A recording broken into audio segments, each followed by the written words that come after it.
day HOK is the toughest. Peace to both of y'all brothers, man. Let's get. Before you come in, you gotta know who you're messing with. The HOK is the toughest environment. You think you're ready? You think you're nice? It takes a high requirements. You gotta pay the price if you wanna survive this life. Put your heart on the line. No room for second guessing. Step into the ring and learn yourself a lesson. The pressure is heavy. It's sink or swim. Light hits the stage, but your shadow is dim. You came for the crown, but you're facing a king. No turning back when you step in the ring. Blood, sweat, and tears, yeah. We built from the grid.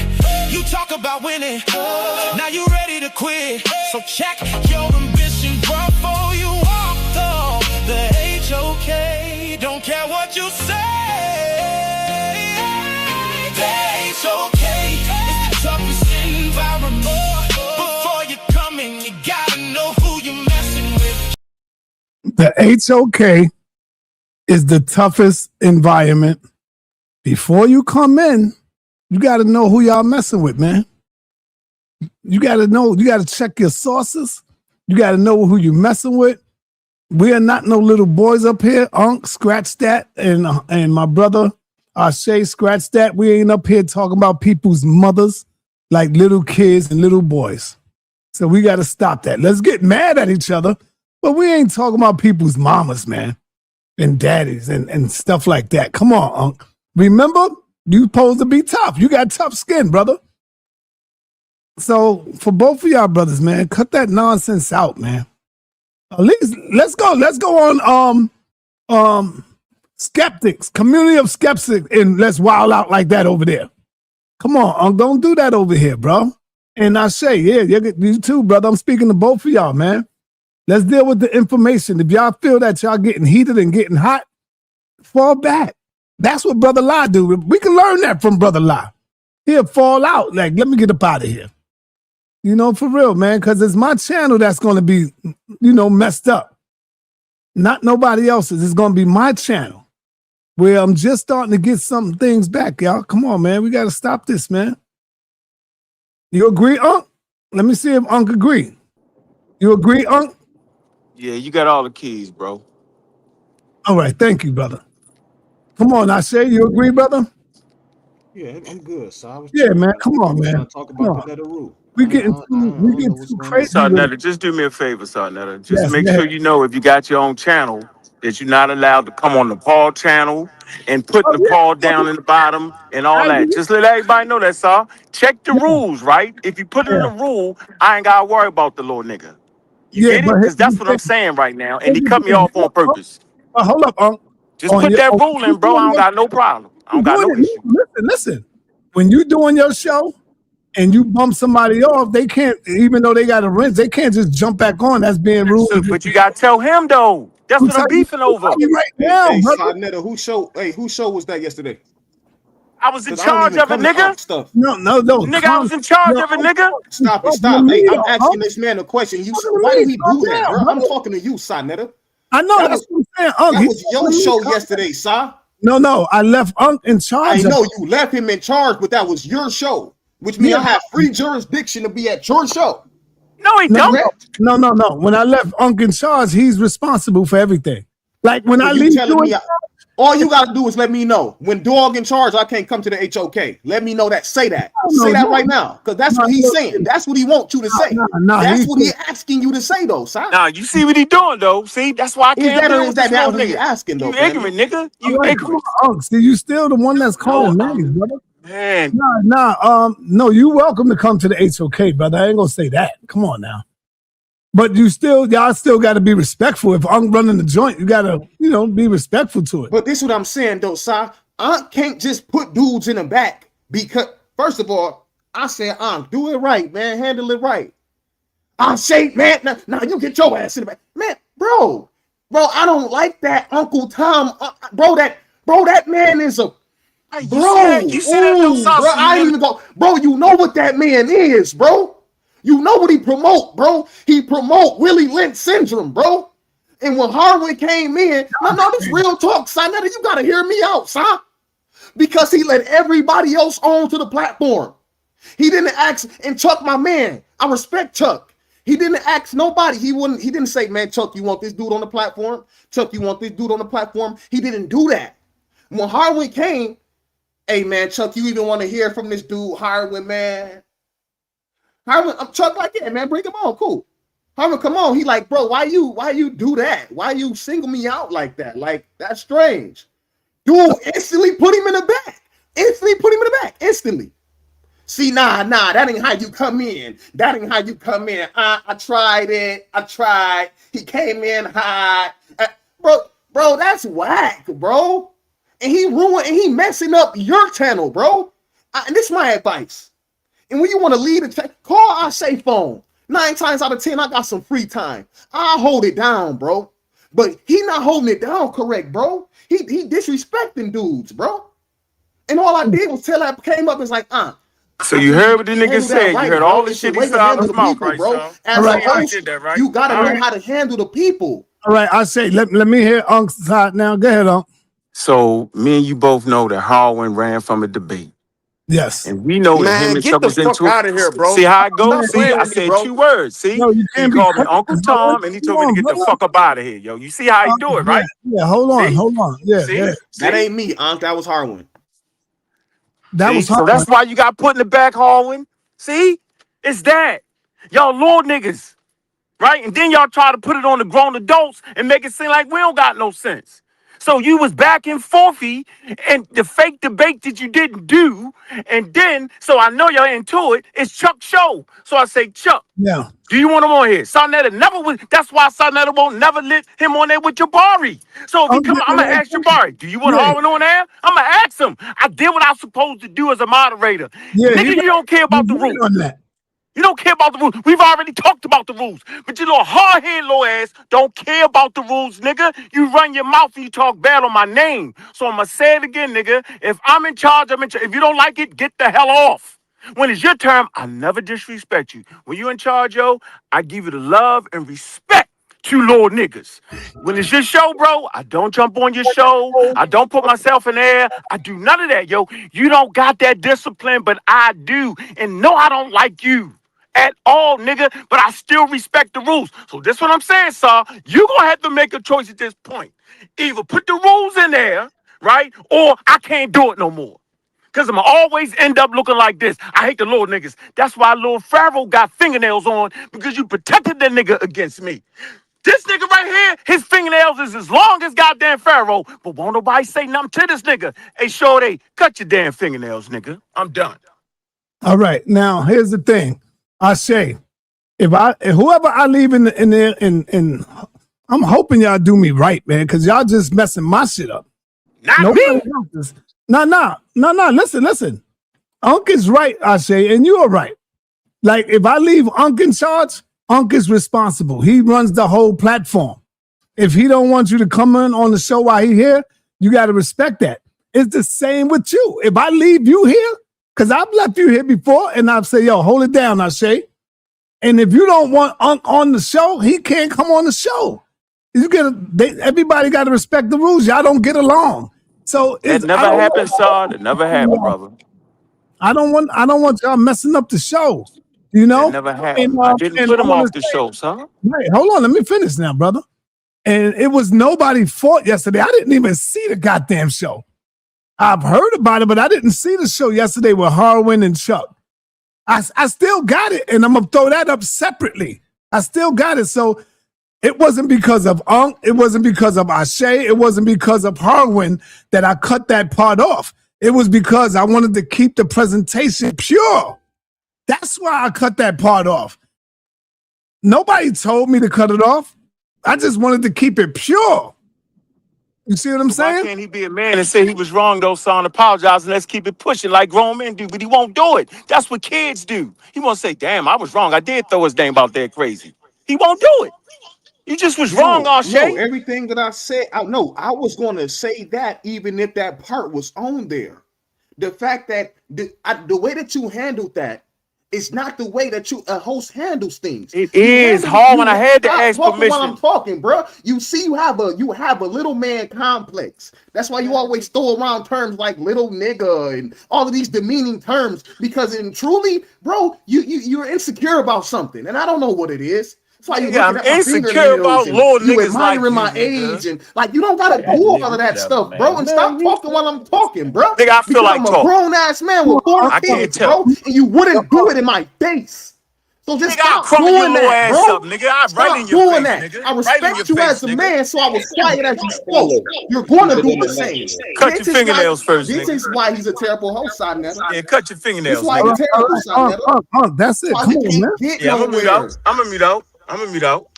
We can't get to no understanding, because as a host, you got to know you dealing with multiple personalities. sa.neter know what he dealing with. You dealing with multiple personalities.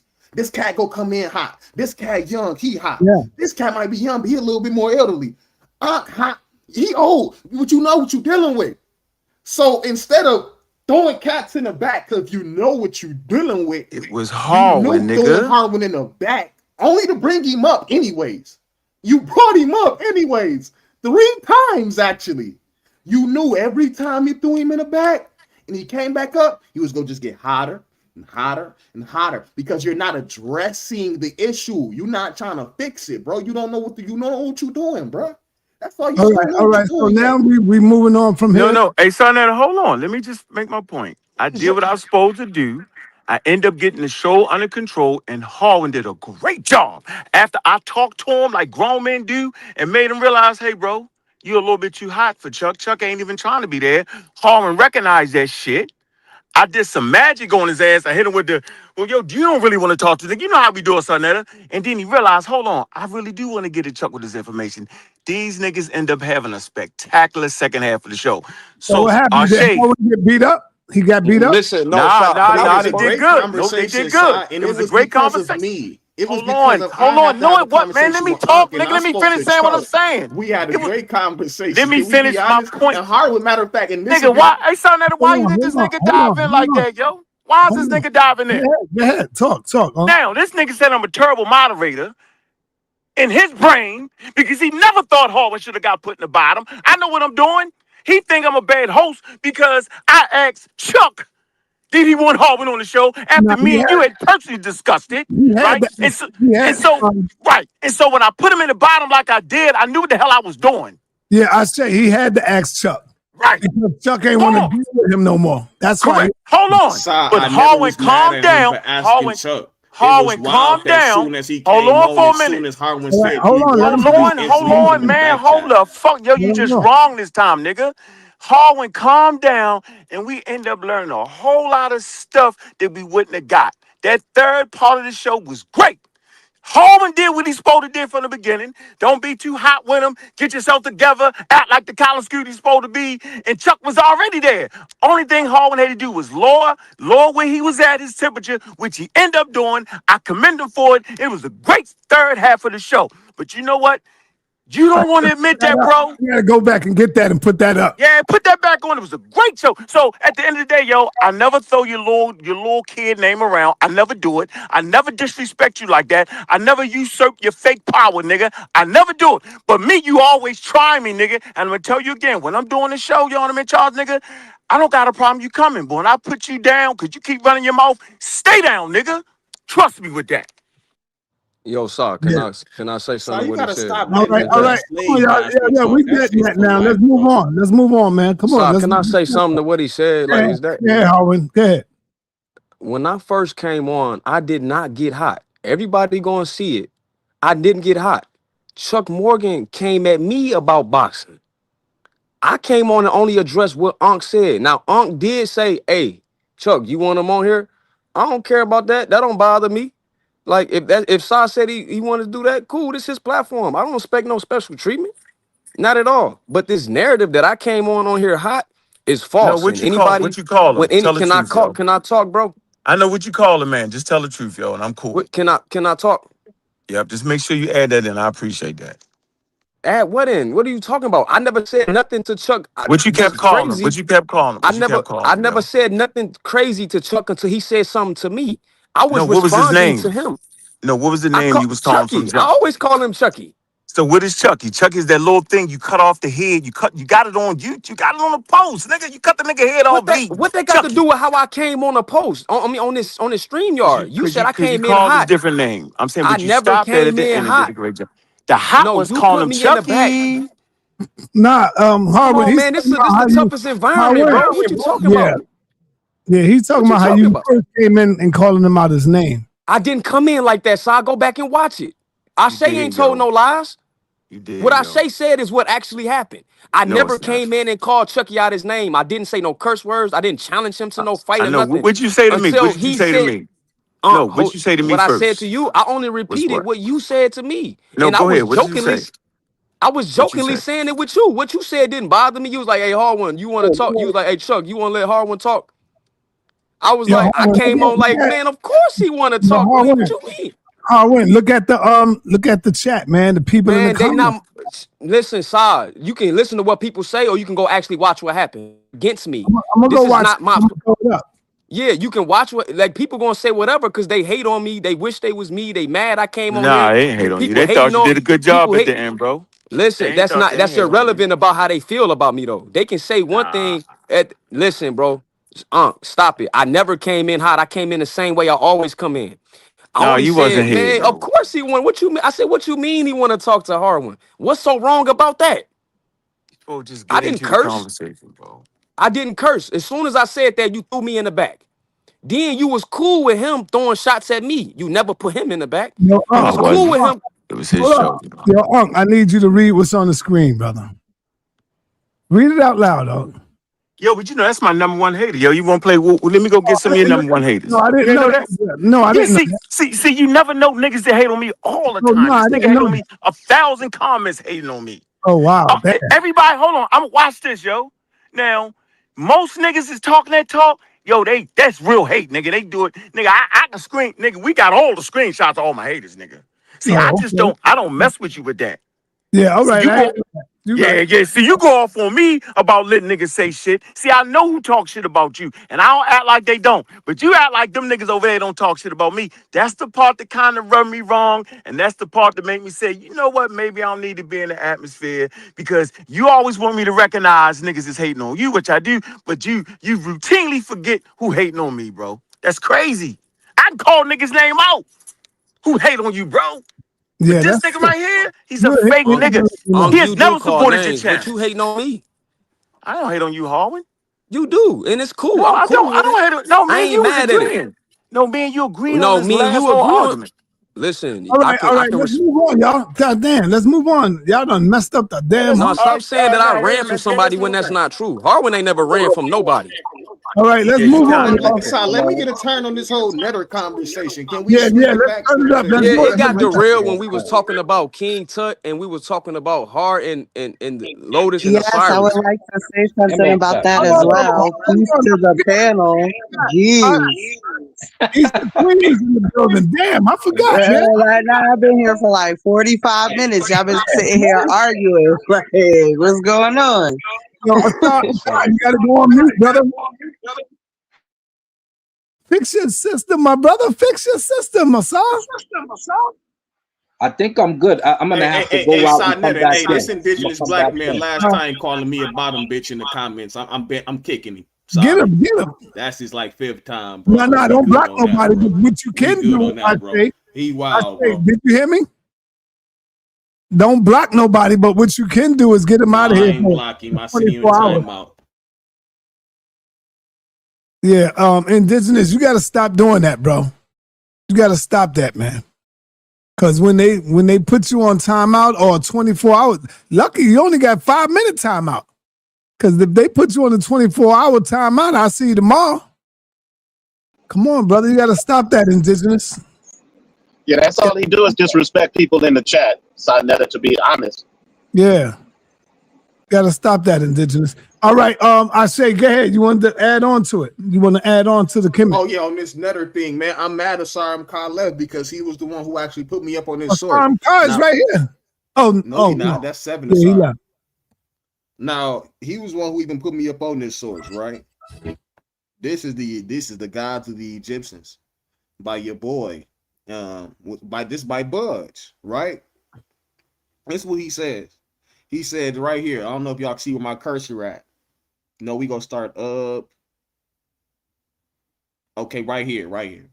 It says right here, in the earliest times, the pre-dynastic Egyptians, in common with every half-savage people, that's how you know it's Budge because he was a racist, believed that all the various operations of nature were the result of the actions of beings which were, for the most part, unfriendly to man. The inundation, which rose too high and flooded the primitive village and drowned their cattle and destroyed their stock of grain, was regarded as the result of the working of an unfriendly and unseen power.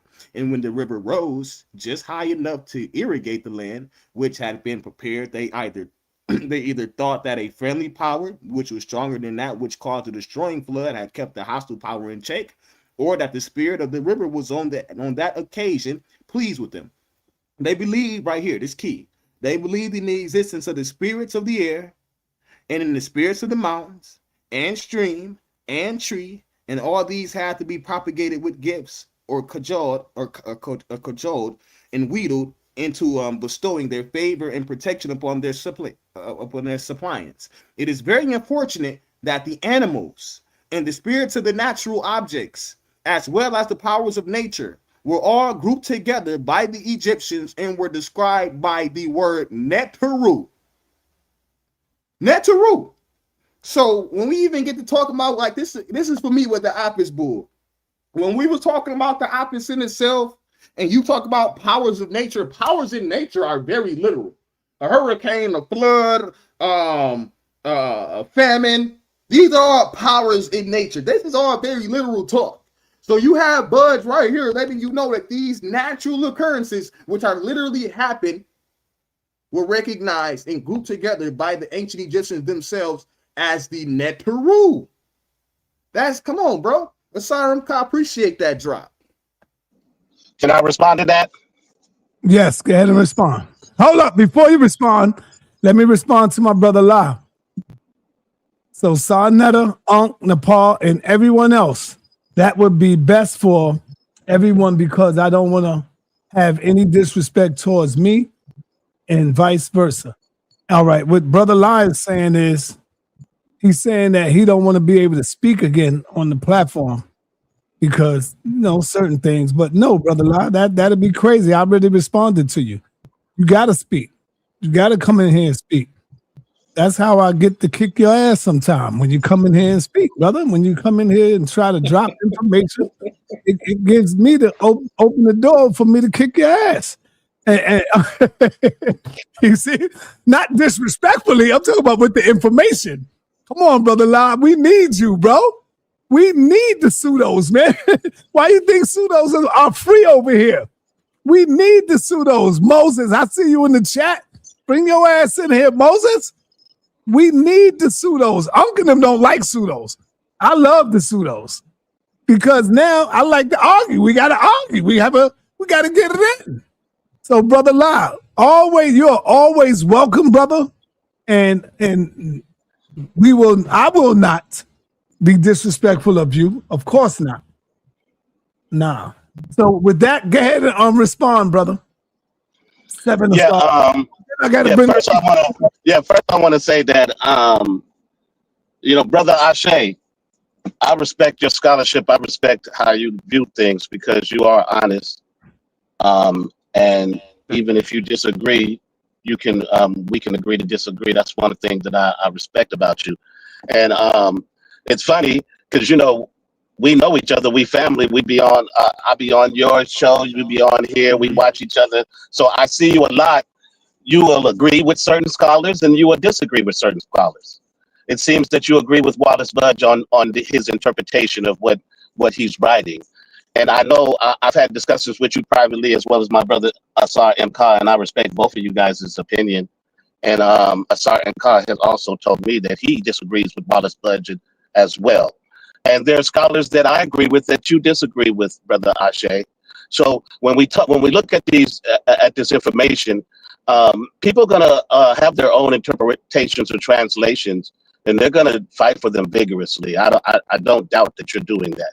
But I simply disagree with you, and that doesn't make you wrong. I'm gonna say that because when you looking at the word, one thing that you guys can't get around with saying that, aside from saying that, is that when you're using these words literal, when you're using this English word literal, you can't escape the definition, and you can craft it how you want to when you're talking about a literal person becoming a neteru or a literal thing becoming a neteru, because we know it's surrounded by concepts, it's surrounded by principles, it's surrounded by allegory and metaphor, and that's exactly opposite of what the definition of the word literal is. You guys are going to continue to try to change that definition or craft another narrative to that definition. Right, right. But the definition will never change. And you can have your own interpretation of what you can buy out of that definition looking at the text. I won't take that away from you, but I vehemently disagree with your interpretation of that definition when looking at the text, as well as our brother Asar M. Ka, right? And as well as other people who think that the neteru are literal or literal and real. I'll land my plane there. Can you reread the statement made by Budge and give us how you would understand what he's saying? I'm in my car. I can't reread it, but I do remember what you said. You said, okay, cool. Essentially, his interpretation is he felt like the people literally felt that everything around them in power, that had power, like you said, the winds, the cosmos, and all that stuff, were neteru. That's how he interpreted how the people looked at it, looking at the text, right? But when we look at Riketi Amen's interpretation, I translated a different way. When I look at the Shabaka stone, talking about Ptah, I translated a different way. And there's other scholars to do so.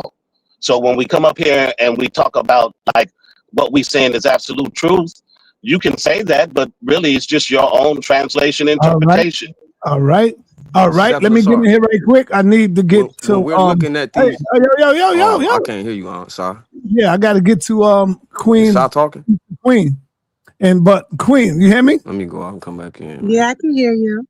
All right. What I want to tell you is we was thinking about you yesterday and also brought you up, and I'm putting together a powerful female group with you, Nepal, and the sister coach. I think that would be a great show for y'all to do at least once or twice a week, if you can, with the female's perspective and the female's opinion. Because, you got the Arm and Raw squad, you got all of these other squads, but where the sisters at? Where's their point of view? When we going to hear from y'all and how y'all feel about certain things? It's not going to be a feminist group. It's just we want to hear from the women and the sisters. You know what I'm saying? Yeah, I'm down for that. I'll definitely text you and let you know my availability so we can get a schedule going. Yeah, for intelligent women to get up in here and get it in. But go ahead, you got the floor right now. Yeah, so I just wanted to say I do agree with the brother that was speaking before me, Asar. I do believe that there's parts and aspects of that are literal, like what Ashe is talking about how how they explain the cosmos, how they explain the different weather patterns and things. But what makes it not literal for me is when they venerate all of these things to deities, to actual people, to made up people. Even if a person was walking on Earth and then they made up a story about that person and how great they are and they embellished that. All of those things kind of takes it out of the realm of it being literal. Because now you're adding to what it is. They're not talking about, the Big Bang. They're not talking about that. They're talking about something else to explain what they're seeing. And that's what takes it out of the literal space for me. Right. And I think that, it's just, I'm not going to say it's just another religion, but when you start to look at theology as a whole. You see all of these different cultures were talking about how the universe was created, how, you know, even Zeus has a story with Chronos and all of that. So like, and we're not having an argument about if that's literal or not. So I just think that, you know, we're playing fast and loose with that word a little bit. But I'll end there. Thank you. All right. My So, man. sorry, can I finish? Hold on. I'm gonna let you go. For my brother, me, myself, and I. You know I mess with you, brother. Try to fall back on the disrespect with my man, please, brother. Because I'm not freeing nobody from prison, YouTube prison, for a while until next year. So I would hate for you to get in there. Because I did. I don't know if you noticed or not, but I went in there and I seen you locked down. And I freed you, me, myself. I was like, oh, you got my man locked down up in here. So I go in the back sometime and check out who's blocking who. And I see people, and I saw you was blocked. So, brother, please try to be respectful. Everybody in the chat, whether you disagree, you could disagree strongly. But calling people stupid and dumb and all that shit, indigenous black man, you gotta chill, brother. Take that shit over to JJ channel, bro. Take that shit to JJ and them. Please stop doing that to the people over here that's staying up all day and night trying to bring the people information, whether you agree with it or not. You got to stop that, man. Go ahead. Who was speaking? That was you, Harwin? Yes, sir. Go ahead. So, yeah, I just want to take it back to sa.neter and address Issa Queen. When we look, are some things embellished and created mythos? I agree, but see, that word mythos just means story. It don't necessarily mean fake. It can be fake, or it can be true, or it can be a mixture of both. Like you said, embellished. I concede to that. So I gave an example of King Tut, who we know is a historical figure. There's no question about it. Like, we have his body. And I asked the Sariam Ka, I said, Sariam Ka, is there not instances where he's made into a mythos is made for him? When you see him in his head rising out of the lotus flower like Nefertum or Atum, that indeed is allegorical. That indeed is not literal. We must agree. Yet a real person story that they know, that we know existed. We ain't even got to just say, did the ancient Egyptians believe it? We all know he existed. And his story was made into a mythos, which I argue that that word mythos come from the Egyptian word metu anyway, and they just added an os at the end for a word. So can these things be literal? Yes. What we should not do is superimpose our presuppositions onto the text. We cannot speak in absolutes, sa.neter. I can't fully disagree with you, sa.neter. Some aspects are allegorical, for sure. We're not arguing that. Like, we use nature to explain nature. That's how I explain it. No doubt about it. There is no question about it. The issue is when we bring up aspects in the text when it's clearly literal. And y'all, because y'all have an affinity to hate things that sound spooky to you. And I'm gonna agree. And you know, when me and Unc agreeing on something, please pay attention. It's not gonna happen a lot. when Unc tell you that the Africans indeed believed in some allegorical things and some literal things pertaining to deities, that is an actual fact. That's not an assumption. I love Obinga. He's he nice when it comes to the linguistics. He nice. I love Jope. I love Dr. Ben. But they all don't agree on everything. But what we can do is go study the Africans and see what they say about their religions. Some of them are going to be allegorical. Some of them are going to be super literal. Y'all will get up here and call them spooky. And sometimes you will see both aspects in it. You see it in the text. For example, another historical character is Hatshepsut. Now, people are going to superimpose their presuppositions of this overuse of allegory into these stories. When Hatshepsut has a story written and it says she has a divine birth, when you look at that, Asariam Ka, peep game, the word kefru in the noun sense to take a form or manifest into something. Hold on, Harwin. You got to move on, brother. You taking up too much time. All right, my turn, so. No, hold on. I got somebody on the line that want to clear up some things. What's your name? Let the people know who you are. What's your name? And say what you got to say. Indigenous black man. Peace and love to everybody. Peace and love, peace and I get out of here. on the chat. No, Now, Peace hold and love on. to everybody. Indigenous. The people is kind of frustrated with you, man. They keep saying you being rude and disrespectful. And I see you in the chat, and they're not lying, man. What's up with all the rudeness, brother, and disrespecting the people, brother? Well, I put in the chat earlier. Well, I'm gonna say this first. Ace comes in, regurgitate my information, and you let him do it. Who that? That's all he does. Tuesday morning quarterback. That's all he does. People do the work, and then he comes right behind. Huh? Who are you talking about? Shay, look in the back chat. Shay. Oh. Shay. You heard him come in doing the scientific. You heard him come in the box. You heard him come in with Linnaeus. You heard him coming in with all that. Talking about eugenics. All that is a not lie, yo. No, Like Shay, that ain't the truth. Hold on. Just like I said, hold up. And you sit here and let this guy, Bunk, Apostle, Nepal, all the regulars up here, and he mocks and talks about it. He always throwing side slurs when he sees people in the chat. He talks about me like a dog when I come over there to his show. I got blocked on recently. So why are you protecting this little flunky? Oh, because like I said, ain't nobody in this but this smoke. Ain't one person in this community want this smoke. So you let these young boys come up here talking about we need to move.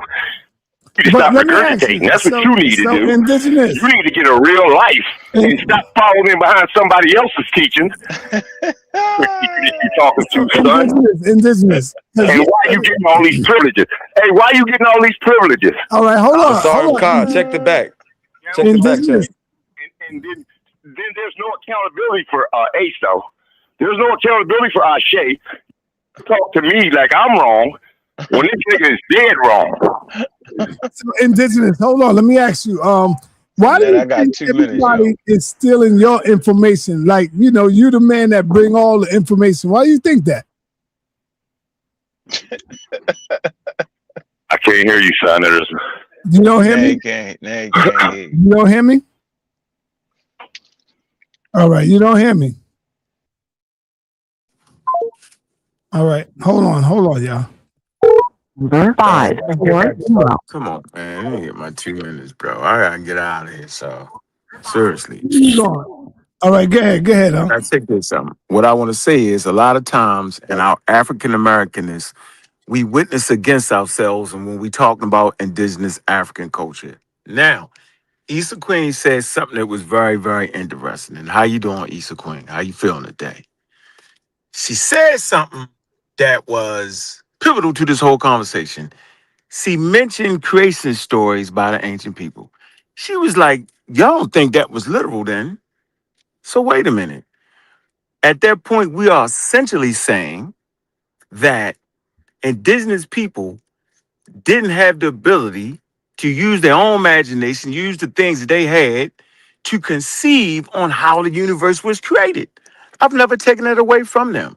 And I'm saying they actually thought that's how the universe was created. And they actually thought that they was created from whatever thing they said they came from. For the life of me, I cannot understand how you don't think they literally thought that humans came from this place or that place. Some thought it was frogs. Some thought it was from the great river. Some thought it was from the trees. All kind of stuff. They really thought that. They really thought the cosmos exploded from a cosmic egg. They really believed that. Out of the water, the Hebrews really believed. When you read the biblical text, those Hebrews, they really thought that. So why is it that African people, we don't give them no room to have imagination? We don't give them a room to believe, bro. This is what I'm saying is wild. And I'm going to end with this. Jabari beat you up, sa.neter, because I am Hotep. Jabari said, this is actually a literal netter. Here's 3 of them. I am Hotep was one of them. You came right behind him and say, nah. Hey, bro, in the debate, that was one of his sources. He said, this is an exception to the rule. He made that up. There is no exception to the rule when it comes to that. But he said it. And he gave you 3 netchers. I am Hotep was one of them. So I'm going to end with that. I appreciate everybody. on the conversation. All right, hold on. Careful as African Americans. I got a vote, bro. Real quick. You know, I got a secret weapon, man, that's out here, and I think he'll crack your nugget. He go by the name of Revelation. What up, Revelation? Oh man, I gotta go. Seriously, I gotta go. I got work. He running when you come in, Revelation. Yeah, I'm running, bro. I'm running. I got my sneakers on. Hunk is good. Hunk is good. Peace and blessings to everybody on the panel. I came for. Where's Indigenous? Is he gone? Yeah, he gone. Wow, what happened? Indigenous black man. He came up here and lied on our because he was saying that. Lied. He said something about me too when I was talking about the whole vaccination with Unc and everything. Oh, he yeah? was asking why is this Jamaican regurgitating everything that I teach? Damn. So to Indigenous black man, first and foremost, I'm not a Jamaican, sir. I'm from Trinidad and Tobago proudly. Shout out to my country. And Caribbean. secondly, Caribbean. Yes, sir, from the Caribbean. And I never heard of, I mean, I heard of him, but I've never seen any of his teachings. So to be saying that every time you hear somebody say something that you know or that you're aware of, that they're regurgitating your information, that's not, that's kind of crazy. It's true. You shouldn't do that, my brother. I really don't know the guy, so I have no beef with him or anything like that. But I did not hear you say anything, nor did I regurgitate any of your work or any of your research, sir.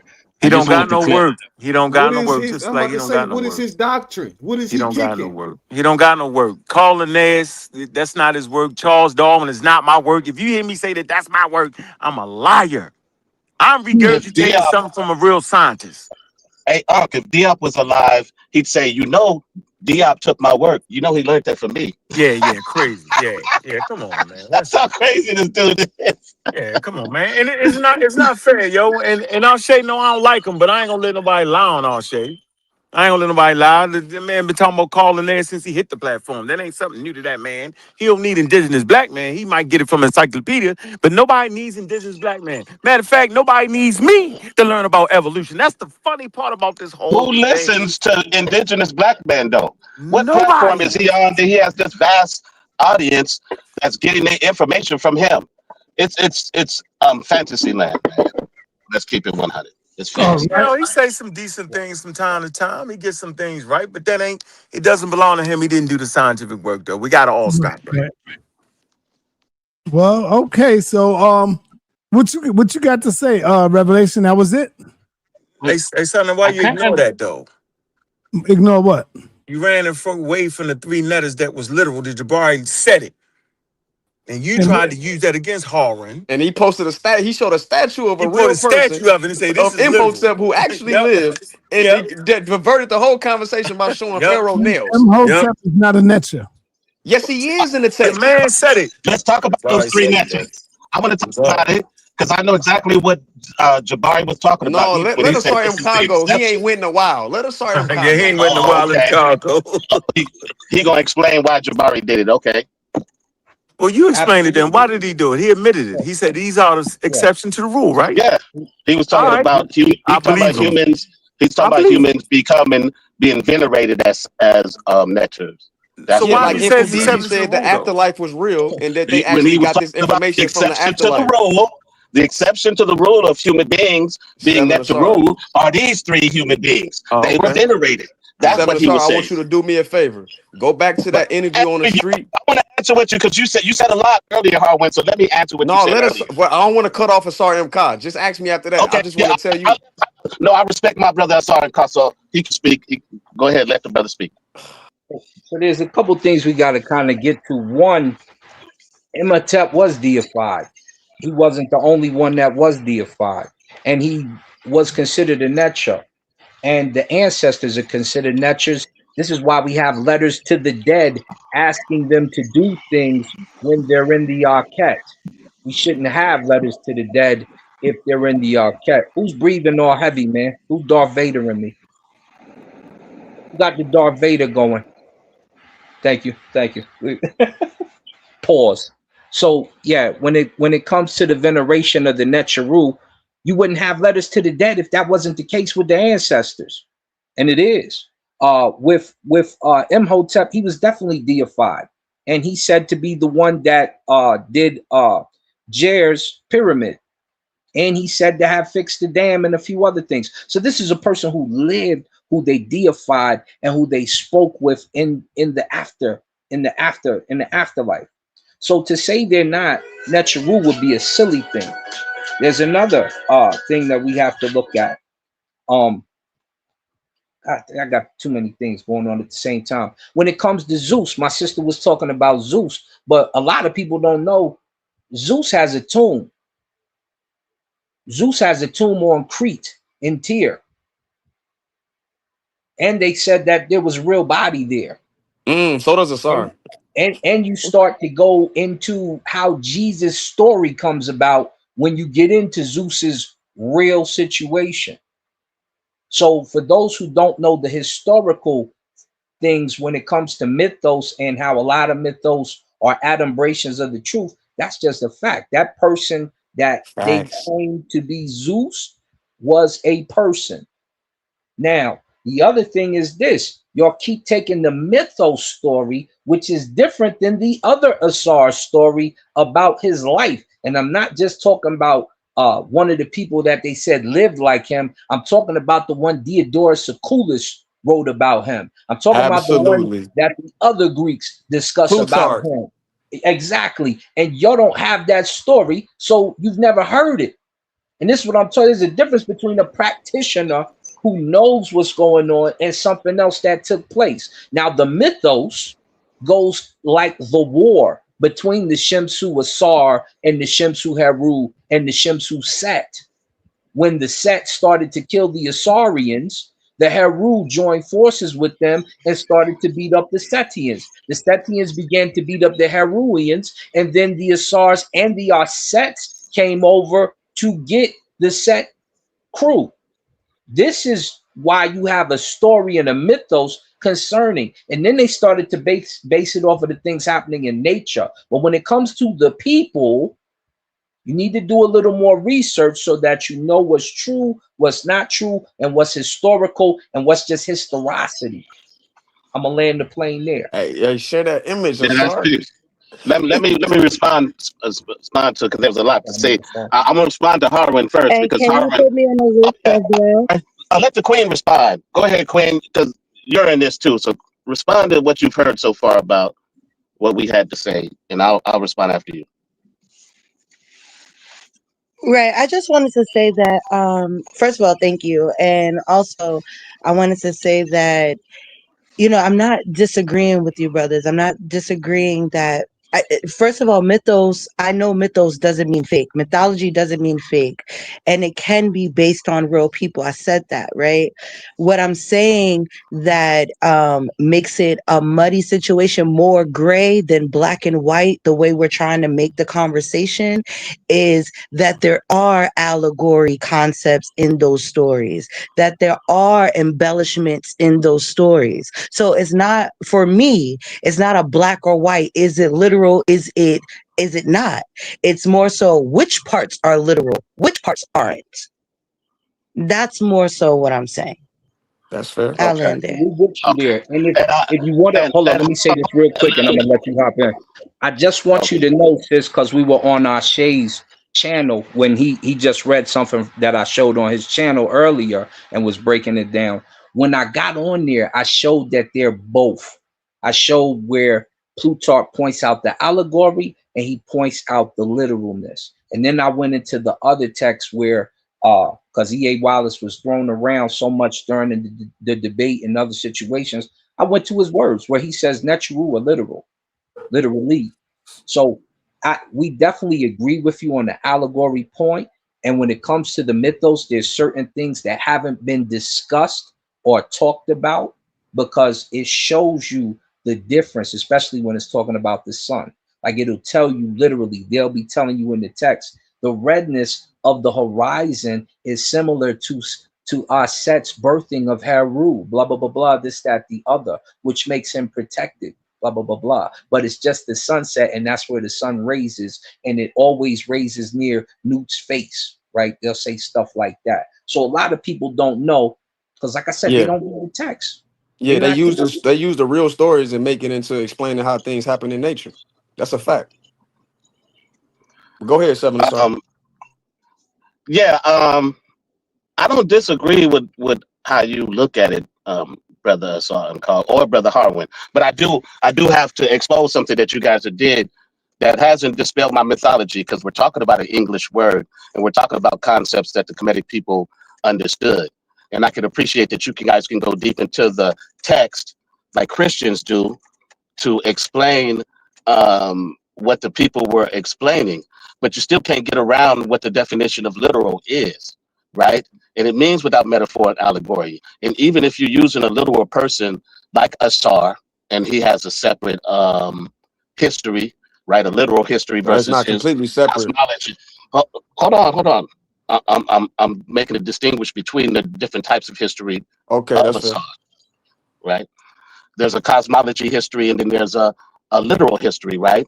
Just like there's a cosmology history of Jesus, and some say there's a literal history of Jesus. That was the comparison that sa.neter was making earlier.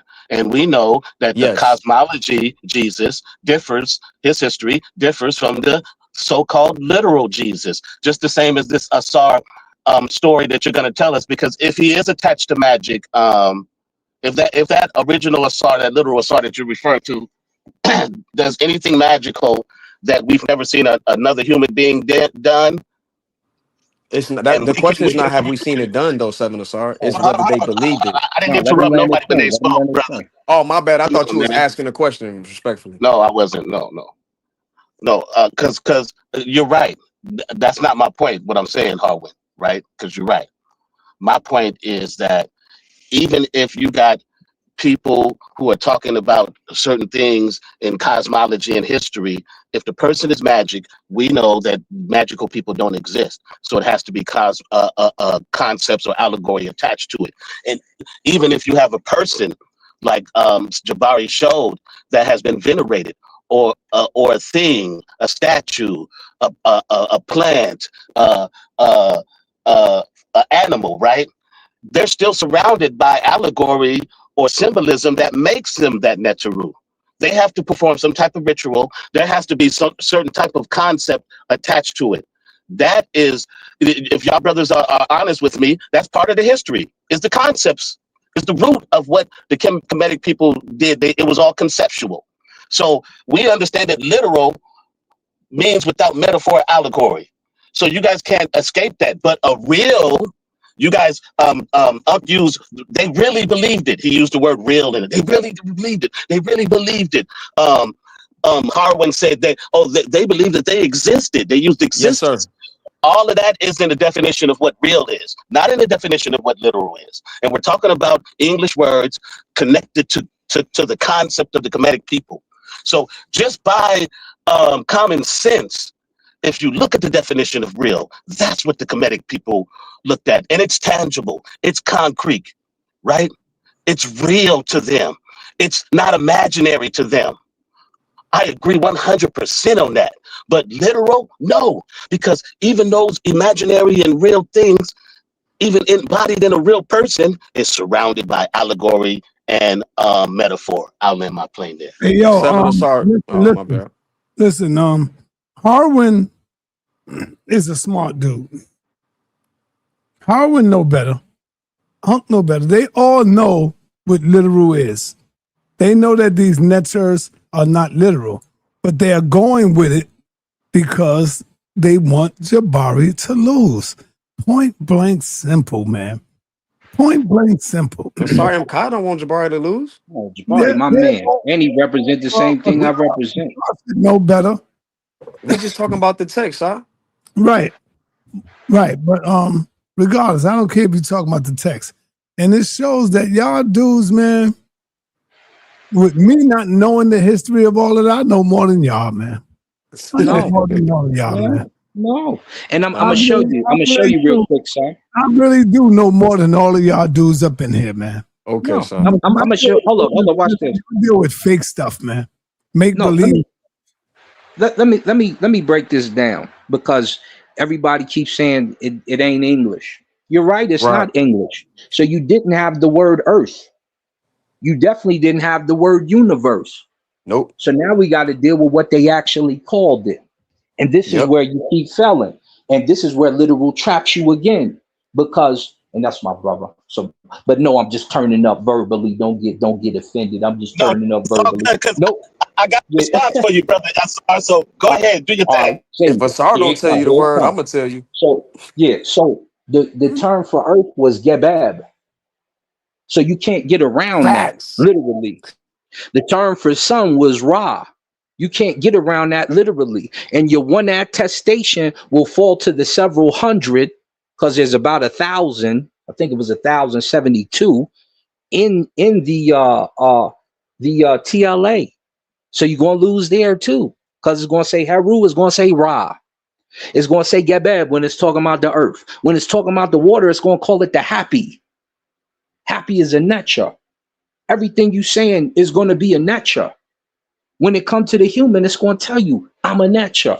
When I give you the literal definition, and he gonna give it to you, because I ain't gonna say it. He gonna say, I eat, I sleep, I this, I that. I'm a nature through and through. When we go to the king's bath, and he get the name in his body parts, and he say, my phallus is the phallus of the Sar.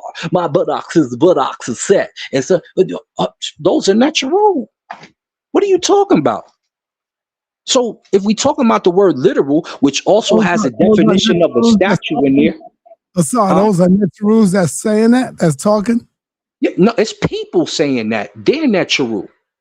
Like who? So now we got the literal people saying it. Like King who? Teddy, King Teddy, King Petty Peppy. and Peppy. Unis told you he ate other natural. He said, I eat the big ones and the little ones. What you gonna do when we literally get to the it's over. It's No, I'm literally gonna tell you something. I want everybody to be in this building, man. When Anthony Browder come through, watch the look on their face when Anthony Browder come through, man. He gonna lay all of this to rest. Anthony Browder, he gonna lay all of this to rest, man. Have you landed your plane, brother Asar? Wait, brother Asar, let me respond. Yo, I y'all ain't don't hear me respond to talking? you I'm yet. gonna land because my brother Sog hopped in there. Just Yo, y'all don't hear me talking? Okay, I can't wait till he come.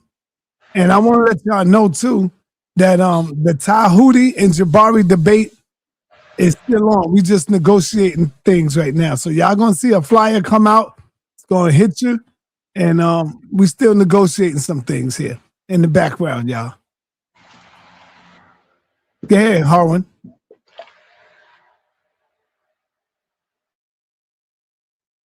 Oh, Harwin left. Go ahead, Revelation. You got anything? Oh, Kim Netta. I thought you were gonna let me respond real quick, Asar. Yeah, I know Asal 7 wanted to say something, I thought. But I do have a question though, after Asal. Because this is my brother Asar M. Call. You are my brother. But everything that you said, it killed you, brother. Because you still didn't get away from my methodology, right? The definition of literal means the way it's written or way it's said without exaggeration or metaphor. Everything that you articulated was surrounded by a concept, right? A metaphor, allegory. Even when you tried to speak in the literal sense, you still had to surround it by a concept that made it natural. Got him. You can't escape that. But you know what? Because when you talk about definitions and how you define words in the English language, right? Connected to the concepts of what the Kemetic people thought, the word real connects with it more. Because real doesn't have without metaphor or exaggeration. You can have all those things that you said, being tangible, being concrete, existing. You can have all those things in real, yet you fighting real. You boxing it like Mike Tyson, knocking him out, giving him 2 teeth like Spinks, right? Because you want to fight literal when real is the actual word you should be using, and you can't get around it. You can't. Well, I didn't even interrupt none of you. I'm about to land my plane. No, I'm gonna let you land. I just want to. No, I don't mean to interrupt. Please address anything you have. Write it down. Take it on a mental note. No, it ain't that. I just want to let it. I want to let it be known. I always want to talk after you. That's it. Okay, for sure, brother. Respect. But I'm gonna land right here. You can't get around that literal means without metaphor, allegory. You can't talk about the Neteru without metaphor, allegory, or concepts. You're dead there. You're dead there. No matter how you try to approach it, no matter what argument you go and try to say this is what the text say, it's all concepts created by human beings. Got him. So I'll land my plane there. Oh Okay, my God. so Seven Asar. Yeah, that's When got you him. say, listen, when you talk about literal, you can't. Hey, so I want that same bomb after I say this, so don't be biased. Hey, Seven Asar, can you hear me? He hear you. All right, okay. I want to make sure I could hear y'all. So listen, when you came at my brother Asar M. Kai, when he talked about the word and he gave you examples of these words, literally are these things, etc., etc. There was a conversation when I first came around here. Me and Smash had a conversation, and we was talking about this word "win my eye." Asar M. Kai, let me know if you know what I'm talking about. When my eye, the word my eyes, Seven Asar, is something that's true or actual. When means to exist. Now, me and Smash had a conversation about this because when y'all saying my name, it's really like a quadruple entendre. The word when can be pronounced one, win, like Harwin, whatever. The word when there means to exist. Now, Smash was like, I don't think that this word "win my eye" will ever be used other than in something that's in a dream state. When someone is getting a revelation from the spirit world, even though that's still literal to them people, but whatever. You want to talk about what actually happened according to what they're saying in the text. Am I correct, Seven Asar? He said no. You Go there? ahead. Yeah, what I'm talking Say about, it again. Seven? what I'm talking about, Harwin, and you're doing what I said you guys were doing. You're I can't going in hear the him if you're text. talking. So I'm talking. Can you hear me? Can you hear me? I can't hear it. I'm gonna just say this. When He you can't look hear at the something. Okay. His computer's I heard going us. out like that. I heard Oh, you Asar M. getting me Kai. now? You getting us now? All right. Yeah, I hear you, but I Can you couldn't hear hear me? Seven Asar. So I'm gonna say Can you hear this. me now? Seven Asar, if you hear me. When you look at the Hatshepsut text, a real historical character, there's a scene that happens in the real world that's not a dream. And it says, "Win my eye," that this actually happened.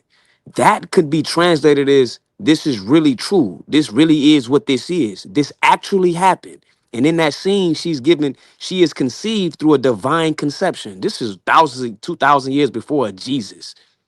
Now, you're going to say that that's spooky. That's fine. But the text say, according to these people, when they wrote it, said this actually happened. Literally, Amun Ray copulated with her mama and conceived her and gave birth to her. Now, y'all going to shake y'all head like the Elder Suntan doing right now.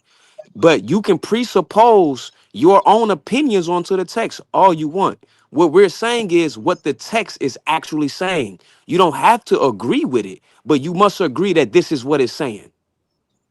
I do. Harwin, Can I let's go a respond? step further. Let's go a step further. Okay. Hold up. Let Let me add to it. I don't agree. Yeah, let me add to it real quick. I don't Hold up. agree. Let me add to it real quick. He's saying. Nah, you ain't never read it. I don't agree.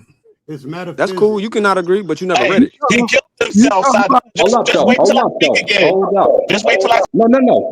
Let's trap him where he said it, because he said every. Yeah. You're talking about reading the Middle Netter, right? That's what you're talking about, Harwin? Is that what Harwin talking about, y'all? No, he talking about Yeah. scene happen. He talking about an actual scene where Hatshepsut and Amun's mother getting together to conceptualize her in the text. But I want to take it a step further. Hold up, I want to take it a step further. Hold up. Wait, Seven Asar, let him talk, Seven Asar, let him talk. We having a good convo. No. Let's take it a step further, because you keep harping on literal. It's going to trap you. You say the humans made it as a concept. Ain't no human being made the earth. Ain't no human being made the sun. Ain't no human being made any of the 8 of the Kamenu. So when we start to get into that solar discussion, we're going to need you to point out how the humans made this celestial being. Because the only thing that you're going to be able to say is they named it. You need to show us the human that made the earth. You're going to need to show us the human that made Ra. and you ain't gonna be able to use the English because the text English wasn't invented at that time. And Sa can't help you on that. My brother Suntan, who probably gonna nod, like, yeah, it's true, ain't no human made that. Ain't none of them made the stars. So when I go into the other text that most of y'all haven't seen, and it starts to tell you what they think, not what you think about it. Like when they say over there, the red portion is where the stars are born at, et cetera, it's going to be real difficult for you to tell me a human being made that nebula. So when the cats is like, oh, they didn't talk about the birth of it. Remember, this is the place where science was born. This is where They most of definitely those was talking about concepts it. come from. But Exactly. And you can still see it. Yeah, like Exactly. Say it again, exactly, Elder Suntan. Suntan.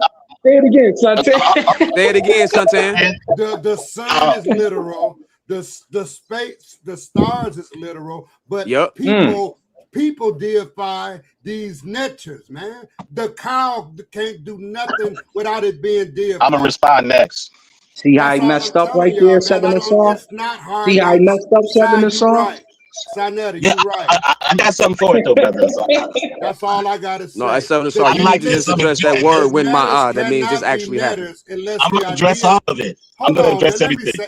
Hey, Savage, let me just say this. All of that stuff that in that script is metaphysics, man. You going out the human realm. You can't mix that metaphysics with real life. You can do it in a script, but in reality, it's just what me and Sa talking about, man. It's metaphysics. When you go outside, you're talking about astronomy and the birthing of it. So now you're talking about how science was. Yeah, we talk about it's really more quantum physics. Listen, my little brother, the sun is real. That's literal. I mean, the literal sun that's shining in 2026 is real. That's in the script. But when you go to add Nasar and all them things into it, making them letters, then that's when it becomes metaphysical. So you cannot, but they may have thought it was real in their time. We can't go by what they thought. We in reality. So I would surmise that we stay in reality and stay out that script just as much as I would say we can be in the Bible, but don't get into the metaphysical part of it because you taking it literal. You being pseudo with it and you add metaphysical, but they was talking about the actuality of their existence. And that's the problem. You want to add the metaphysics, but the literal is the fact. No, listen, brother, you're wrong. You're wrong. You're wrong. And that's the point. You keep talking about the Bible, the Quran. No, we're talking about things with primary resources and actualities. These are your first scientists. So when we talk about scientific texts, like when they first discovered cancer, this is a real thing. And it wasn't called no earth at that time because English wasn't in existence. So stop adding metaphysical to something that they're telling you is literal. Yeah, you adding that to it, Elder. Suntan, you muted. Yo, chill, Howard, man. Oh, my bad. Can I respond, please? Please, can I respond? Last time, metaphysics is not science. That's all I'm telling you. You can't mix metaphysics with science because metaphysical. Then it's not even pseudoscience because metaphysics is a belief. It's not science. Metaphysics cannot be proved through a scientific method, man. So we screwing things up by trying to combine them together. Just like I said, let's stay in reality. If you want to read the script and do all of that, that's fine. But me and you both know that no netters doing that cow cannot be no netter unless I make it a netter, and I was living back in antiquity. Then I was the king and of the pharaoh, and I deified this thing. Then I'm giving my power to that thing just through a script, just through words. It ain't doing that cow can't do nothing powerful. Can't none of them netters that not real can do anything without the power of man. So I'll rest that cow right still feed you man today, didn't create bro. them stars, that cow Elder. gonna feed you tomorrow, and you gonna eat the cow. You gonna get the eye medicine from that cow, and you gonna respect that cow, and you gonna go to Chick-fil-A next week. Let's say that cow tastes good. Stop it. Let me respond, Asar, because y'all said a lot. You and Harwin said a lot. Big brother said. Yes, I see you try to beat him up. Leave our elder alone. But brothers, now both of y'all, shame on you. Shame, shame, shame. Y'all in here doing inky shuffles on me now. I got 2 inky shuffles coming from the left of me, coming from the right for me. You know what I'm saying? Because Harwin, you did exactly what I knew you would do. You went to the text, right? And That's the topic. but I didn't interrupt you guys. Brother Asar and Paul, you went to the straight word, the literal word, right? Like Geb means earth, right? Which you still kill yourself there, because even though Geb means earth, and you try to take it away from me, try to say, well, you can say they named it, right? But naming something is still conceptual. You can't get away. Like I said, these words I'm saying in my method, you can't get away from it, right? And even though the word is conceptual, right? We can even go even deeper into the definition of literal, because Geb, when they talking about Geb, talking about the literal earth, they separated when they talk about the natural. And even if sometimes they didn't, we understand there's a cosmologies that mix up. There wasn't a single cosmology where they didn't do both.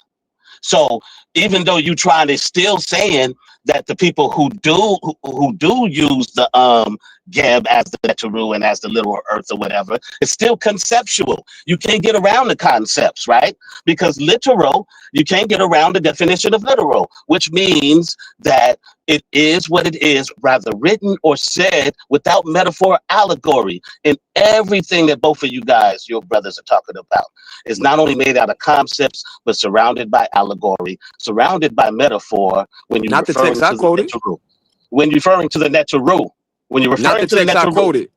yes. When you're That's talking not about a true, Seven literal, Asar. I just It's said not what you true. said. Even if you find a cosmology and you interrupted I me didn't once quote no again, I didn't do cosmology. I that. quoted historical text about somebody's life.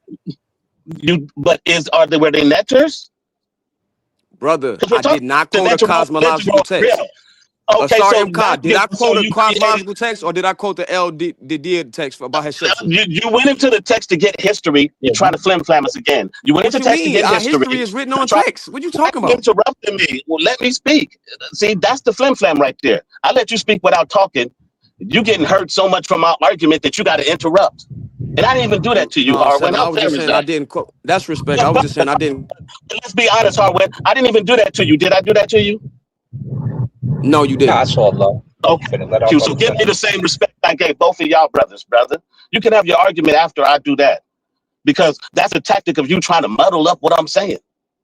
Save it, write it down, take a picture. I don't give a fuck, like Chris Tucker. My apologies. I apologize. So I apologize, brother. Go ahead.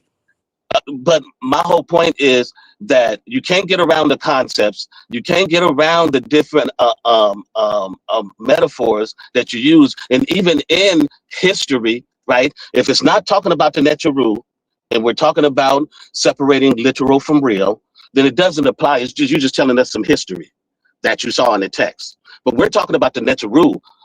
Are they literal or real? By the definition of the English word, because that's what we're using, and you can't run around with that. I'll land my plane there. But the thing is this, Seven Asar. Hold on, man, because I got to get up out of here, man. I'm sorry, y'all. Got to get up out of here. Man, that was a great talking to y'all brothers, though. I appreciate it, y'all. Yeah. They just making me sharper Sunday. I'll give you the last word, Harwin. Go ahead. I was just gonna say I didn't. Friendly debate in the tap, y'all. Yeah, Imhotep, brother. I didn't quote a cosmology, bro, and I made that clear when I said that I'm not talking about a text about the afterlife, and I'm not talking about and I didn't say cosmology, but that text wasn't about cosmology at all. It was about a historical figure's life. Now, whether or not you believe it or not is not up for discussion. Even not if I believe it or not is not up for discussion. What we're only talking about is the philology of examining these texts and not presupposing what we believe or what we think is real or not, but what the people that wrote it thought. All right. And with that, peace and black power, everybody. I'm out. Peace to y'all. Brother, little brother, Sar, the Harwin, peace, man.